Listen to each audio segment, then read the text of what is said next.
నమస్తే, welcome to Andhraprabha. నేను శిశిర. పబ్లిసిటీ ఫుల్, రిజల్ట్ నిల్ అంటూ సోషల్ మీడియాలో సమంత నయనతారల్ని ట్రోల్ చేస్తున్నారు. తాజాగా తమ ప్రెస్టీజియస్ ప్రాజెక్టుతో ఓటీటీ ముందుకు వచ్చిన వీరిద్దరికీ చేదు అనుభవం ఎదురైంది. ఇంతకీ ఏమైందంటే, సమంత నయనతార ఇద్దరు టాప్ హీరోయిన్లే. ఇద్దరిని తమ అభిమానులు సౌత్ ఇండియా లేడీ సూపర్ స్టార్లుగా పిలుచుకుంటారు. అంతా బాగానే ఉంది, కానీ తాజాగా ఇద్దరు ముద్దుగుమ్మలు టాప్ ఓటీటీ ప్లాట్ఫామ్స్లో ఒకరు వెబ్ సిరీస్తో, మరొకరు డాక్యుమెంటరీతో ముందుకు వచ్చిన విషయం తెలిసిందే. అయితే ఈ రెండింటికి పబ్లిసిటీ పీక్స్లో లభించిన రిజల్ట్స్ మాత్రం గొప్పగా రాలేదు. ఈ నేపథ్యంలోనే నెటిజన్లు ఈ ఇద్దరి భామలపై విరుచుకుపడుతున్నారట.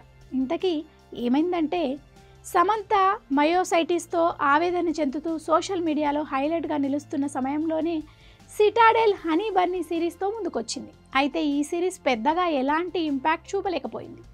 అనారోగ్య సమస్యలున్న సమంత ఈ సిరీస్ కోసం ఫిజికల్గా ఎంతో కష్టపడి పోరాట సన్నివేశాలను చేసిందట. కానీ సమంత చేసిన ఫైట్ సీన్స్ కంటే ఇందులో ఆమె వరుణ్ ధావన్తో కలిసి నటించిన 1-2 రొమాంటిక్ సన్నివేశాల గురించిన ప్రస్తావనే ఎక్కువగా జరుగుతోంది. దీంతో కొందరు సమంతని పబ్లిసిటీ ఫుల్, రిజల్ట్ నిల్ అంటూ ట్రోల్ చేస్తున్నారు.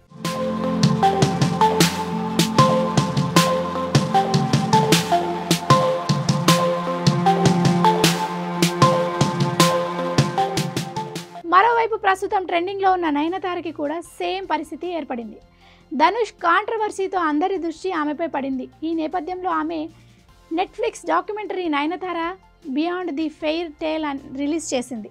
దీనికి పలు సెలబ్రిటీలు మద్దతు తెలిపిన క్రిటిక్స్, ఆడియన్స్ మాత్రం తీసి అవతల పడేస్తున్నారు.